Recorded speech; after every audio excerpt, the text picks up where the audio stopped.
It's a new, bluer election. That's what our next guest, Democratic strategist Simon Rosenberg, thinks about the state of the 2024 presidential election. And new polling out today supports that. The latest Bloomberg News Morning Consult poll of 7 battleground states shows Vice President Kamala Harris in a statistical tie with Donald Trump. Harris was backed by 48% of voters to 47% for Trump, within the poll's margin of error in the 7 battleground states of Arizona, Georgia, Michigan, Nevada, North Carolina, Pennsylvania, and Wisconsin. In a new Pennsylvania poll, Kamala Harris leads by 4 points within the margin of error. And on day 9 of Harris for president, the battle to change minds in the media is on. Today, the Harris campaign announced its first major ad buy, $50 million in TV ads in battleground states. And this comes as one report found that in the Philadelphia media market today, 16 presidential campaign ads ran this morning on a local affiliate, 15 of which were anti-Harris, while just one, was anti-Trump. The Harris campaign is also stepping up its non-traditional media strategy. Just last week alone, the Harris campaign spent more than $28.6 million on Facebook, Instagram, Google, and YouTube ads last week. The Trump campaign spent a little more than $1.4 million. And on the enthusiasm front, last night's White Dudes for Harris call raised more than $4 million for the campaign, with 190,000 viewers tuning in live. I'm white, I'm a dude, and I'm for Harris. I'm so excited. A woman president, man, how exciting. You know, and her championing of women's rights, I'm for that. And for all her stance on the environment. How often in 100 days do you get to change the trajectory of the world? How often in 100 days do you get to do something that's going to impact generations to come? And how often in the world do you make that wake up afterwards and know that a black woman kicked his and sent him on the road? Joining us now, Simon Rosenberg, longtime Democratic strategist and author of Hopium Chronicles on Substack. Governor Walz of Minnesota. Yeah. He's great. He's been bringing it. I mean, he's been bringing it. Right? Yeah.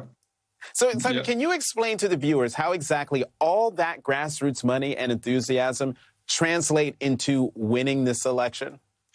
Yeah, it's a big deal. I think we have to remember that this week we started seeing polls with Kamala Harris ahead in the election. That Bloomberg Morning Consult poll, she was ahead in 4 of the 7 states that they polled. We weren't seeing polls like that a month ago. And so, she's doing very well. And there's a whole series of things that haven't even happened yet that are likely to benefit us. We still have, I think, the rallying around her, which is still in its early stages. We have the VP pick next week. We have our convention coming up. And then we have the thing that you alluded to, which is that all of these money and these volunteers, which is an unprecedented amount of money, an unprecedented number of people working for the campaign, is going to give us the most powerful grassroots army that we've ever had. It will make us, our performance in the early vote and in GOTV probably, beyond anything that we could have imagined a month ago. It could easily be a point or two in the election. So we're building the most powerful grassroots political machine that the Democrats have ever had.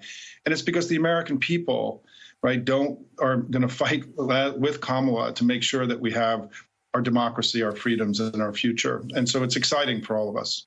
Mm-hmm. Simon, what should the Harris campaign take from the positive new swing state polls? The election's moving in our direction. And as I said, what's important is that, we still haven't had the big upswing that we're going to have that you traditionally get in the picking of the VP and our convention. And so I think, today I would much rather be us than them. I mean, I think she's got a slight lead in the polling this week, and we're likely to pick up a few more points in the next few weeks. And then we're going to beat them on the ground in the final, the final couple months of the election. And so I think we should feel good. Look, we have an incredible amount of work to do. We can't take anything for granted. I mean, this is going to be a very tough election, still very close. But things are moving in our direction, and we got to take the wins when they come. We should feel good about where we are. And I just want to say I'm just unbelievably proud of the vice president. I've known her for more than 20 years.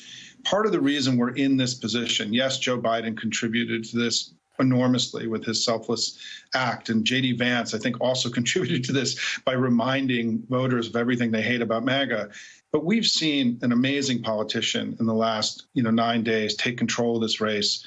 She's in command of the moment, and I'm just unbelievably proud of her. When she had her moment, she has stepped up and risen to the moment, and she's leading us now gracefully, forcefully into the future. Yeah, I agree with you, Simon. As someone who has known her not as long as 20 years, but a long time, I agree with you. So, Simon, is the Harris campaign looking to put away any battleground states, or do you think every state will require maximum investment until Election Day and potentially not expanding to reach states like North Carolina? No, North Carolina is part of the battleground, right? I mean, that's one of the 7 states. And the states, when they just announced their VP tour next week, Raleigh is one of the states, the cities they're going to be visiting. So North Carolina is already an expansion state for us. So we have expanded the battleground, as we should. We can win in North Carolina. I was just there. I'm very optimistic about what we're going to be able to do there. All right. Simon Rosenberg, great to see you again. Thank you for coming to The Last Word. Thanks, Jonathan.